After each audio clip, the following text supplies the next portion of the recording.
तो पिछले एपिसोड में हमने देखा कि जियाफन और जियो उस अजीब से केव में फंस चुके थे जहां इन दोनों के पास खाने के लिए कुछ भी मौजूद नहीं था और इसी वजह से हम देखते हैं कि यहाँ पर इन दोनों की हालत काफी ज्यादा खराब हो रही थी। तभी अचानक जिया खड़ी होकर जियाफन के पास आ जाती है जहाँ उसके पास आते हुए एक डैगर गिराकर कहती है कि इसे उठाकर मुझे जान से मार डालो, फिर तुम मुझे खा सकते हो और इस तरह से तुम्हारी जान बच जाएगी। अब आगे तो नेक्स्ट एपिसोड बिल्कुल उसी सीन से शुरू होता है जहां जियाफन जिया से कहता है कि क्या तुम पागल हो चुकी हो और ये कहकर वो आगे की तरफ चल देता है। तभी जिया फौरन से उसके सामने आकर उसे रोकते हुए कहती है कि मुझे मार डालो, यही हमारे पास सिर्फ इकलौता रास्ता है, तभी हम दोनों में से एक तो जिंदा बच पाएगा। और वैसे भी मैं एक डीमंस हूँ, जबकि तुम हमेशा कहते रहते हो कि मैं किसी भी डीमंस को जिंदा नहीं छोड़ूंगा, तो तुम्हारे पास ये एक बेहतरीन मौका है। मैं तुम्हारे सामने खड़ी हूँ, जल्दी आगे बढ़ो और मुझे जान से मार डालो। यहाँ जिया भूख की वजह से पूरी तरीके से पागल हो चुकी थी, जबकि दूसरी तरफ जियाफन ये सब देखकर उसे धिक्का मारते हुए कहता है कि तुम पूरी की पूरी एक ईवल हो, मैं कभी भी तुम्हें जान से नहीं मारने वाला। जो सुनकर जिया कहती है ठीक है, फिर मैं खुद को खुद ही मार लूंगी और ये कहकर वो डैगर से खुद को मारने की कोशिश करती है। जो देखकर जियाफन ने बड़ी तेजी के साथ जाकर फोन से उस डैगर को पकड़ लिया था और वो उसे ऐसा करने से रोकने की कोशिश करता है, जिस पर जिया उससे कहती है कि मुझे ऐसा करने दो,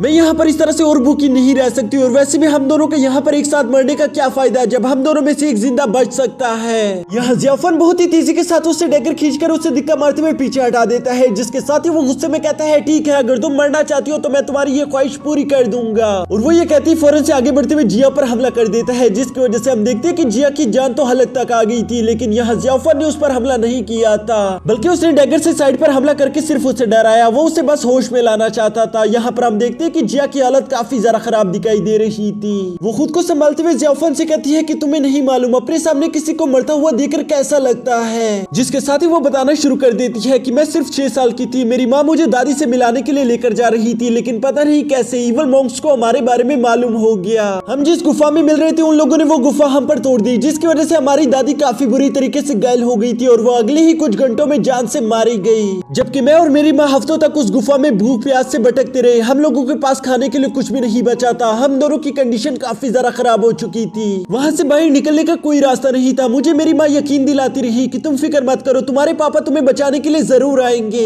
लेकिन मैंने पूरी तरीके से उम्मीद खो दी थी जब मेरी माँ ने देखा कि मेरी हालत काफी ज्यादा खराब हो गई है और अब मैं भूख प्यास से जिंदा नहीं रह पाऊंगी। तब पता नहीं वो कहां से हर हफ्ते मेरे लिए एक गोश्त का टुकड़ा लेकर आ जाती थी और मुझे नहीं मालूम कि वो गोश्त का टुकड़ा कहां से आता था, लेकिन धीरे धीरे वो काफी ज्यादा कमजोर हो गई थी और मैंने अपने आंखों के सामने उन्हें मरता हुआ देखा, जबकि मैं कुछ भी नहीं कर पा रही थी। और इसी तरह कुछ हफ्तों बाद आखिरकार मेरे पापा वहाँ पर आ गए थे, जिन्होंने जब मेरी माँ और मेरी दादी की लाश देखी तो उन्होंने मेरी तरफ ऐसा देखा जैसे कि वो अभी की अभी मुझे जान से मार डालेंगे और मैं बहुत बुरी तरीके से डर गई थी। मैं दोबारा से वो सब अपने सामने होता हुआ नहीं देखना चाहती और ये सब कहते हुए वो बहुत ही बुरी तरीके से रो रही थी, जबकि दूसरी तरफ जियाफन उसे गले लगाते हुए कहता है कि तुम रो मत, तुम्हारे पापा तुमसे नफरत नहीं करते होंगे, उन्होंने बस अपनी बीवी और अपनी माँ की लाश देखकर इस तरह से गुस्सा दिखाया, वरना वो तुमसे जरूर प्यार करते हैं। यहाँ जियाफन की ये सारी बातें सुनकर हम देखते हैं कि जिया अब थोड़ी सी शांत हो गई थी और इसके बाद वो दोबारा से उन मूर्तियों की पूजा करना शुरू कर देती है। वो उनसे कहती है कि मैं मरकर भी आप लोगों की सेवा करूंगी, जबकि दूसरी तरफ जियाफन उसको इस तरह से प्रेयर करता हुआ देखकर कहता है कि आखिर तुम इन इवल गॉड्स की अब भी पूजा कर रही हो, जबकि ये तुम्हें इस तरह मरने के लिए छोड़ गए हैं। जियाफन की ये बात सुनकर जिया कहती है भला इसमें गलत ही क्या है, वैसे भी तो हम दोनों मरने वाले हैं, तो इससे अच्छा तो यही है कि मैं अपने होली रिलीजन के साथ ही मरूं। मैं यहाँ पर मर रही हूँ, मुझे इस बात का बहुत ज्यादा पछतावा होगा, लेकिन क्या तुम्हें किसी बात का पछतावा नहीं? जिस पर जियाफन उससे बताता है कि मुझे भी पछतावा हो रहा है, मैं भी यहाँ पर मरना नहीं चाहता, बल्कि मैं हमेशा से चाहता था कि मैं डाउजी पीक पर ही मरूं और मैं हमेशा से चाहता था कि मेरी कब्र वहीं पर बने, जबकि यहाँ मुझे तुम्हारे साथ इन फजूल सी 2 मूर्तियों के सामने मरना पड़ रहा है। भला इससे जरा अफसोस की बात क्या होगी? जिया उसकी ये बात सुनकर सेंट मैरी से कहती है कि इसे माफ कर देना, ये आप पर यकीन नहीं रखता, लेकिन मैं आप पर पूरी तरीके से यकीन रखती हूँ, बल्कि मैं आपके सामने अपने खून का चढ़ावा पेश करूंगी। और ये कहते हुए वो उस डैगर से अपना हाथ काटने ही वाली थी कि तभी जियाफन उसे बड़ी तेजी के साथ रोकने की कोशिश करता है, लेकिन अचानक ही वो देखता है कि उसका हाथ भी फौरन से उसके साथ कट चुका था। यही इन दोनों का ही खून जमीन पर गिर जाता है, जिसकी वजह से अचानक हम देखते हैं कि वहाँ पर एक फॉर्मेशन सा एक्टिवेट हो गया था, जो देखकर जिया थोड़ी सी हैरान हो गई थी। दूसरी तरफ जियाफन भी बहुत ही अजीब तरीके से उस जगह को देखना शुरू कर देता है, जहाँ पर पहले तो इन दोनों को समझ नहीं आता कि आखिर यहाँ पर ये सब क्या हो रहा है,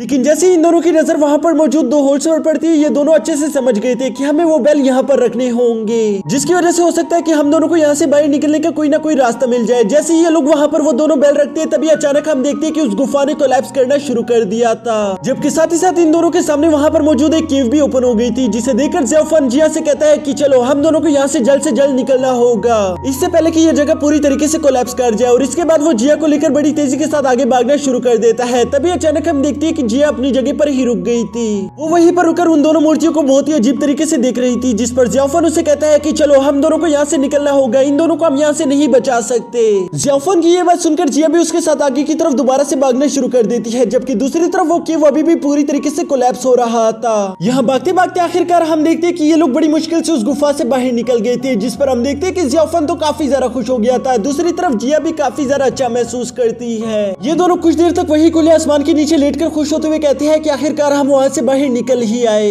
जिसके नेक्स्ट सीन में हम देखते हैं कि इन दोनों ने मिलकर शिकार करके कुछ पकड़ लिया था और ये दोनों उसे पकाकर खाने की तैयारी कर रहे थे। यहाँ पर जिया काफी ज्यादा गहरी सोचों में गुम थी, पता नहीं उसे ये सब बहुत ज्यादा अजीब सा लग रहा था। जियाफन उसे गोश्त खाने के लिए ऑफर करता है, लेकिन जिया का तो उस पर पूरी तरीके से ध्यान नहीं था, इसलिए वो गोश्त को गर्म जगह पर टच कर देती है, जिसकी वजह से उसका हाथ जल जाता है। ये देखकर जियाफन फौरन से उसके हाथ पर फूंक मारते हुए कहते हैं कि क्या तुम ठीक तो हो, तुम्हें कुछ हुआ तो नहीं। जबकि दूसरी तरफ जिया जियाफन को बहुत ही ज्यादा प्यार से देख रही थी। आज तक किसी भी इंसान ने इन डीमन से इतने ज्यादा प्यार से बात नहीं की थी, इसलिए उसके लिए ये सब बहुत ज्यादा अलग था। वो कुछ भी कह नहीं पा रही थी, वो बस इस लम्हे को एंजॉय कर रही थी। तभी जियाफन उससे कहता है ठीक है, मैं ये गोश्त तुम्हारे लिए ठंडा करके तुम्हें दूंगा। जिसके साथ ही वो उस गोश्त के टुकड़े को जिया के लिए फूंक मारकर ठंडा कर देता है। इसके बाद वो जिया से सवाल करता है कि अच्छा ये बताओ कि ये खाना तुम्हें कैसा लगा। जो सुनकर जिया उसे जवाब देती है कि ये मेरी जिंदगी का सबसे ज्यादा बेहतरीन खाना है। ये सुनकर तो जियाफन थोड़ा सा शर्मा गया था। और इसी के साथ हमारा ये प्यारा सा एपिसोड यहीं पर खत्म हो जाता है।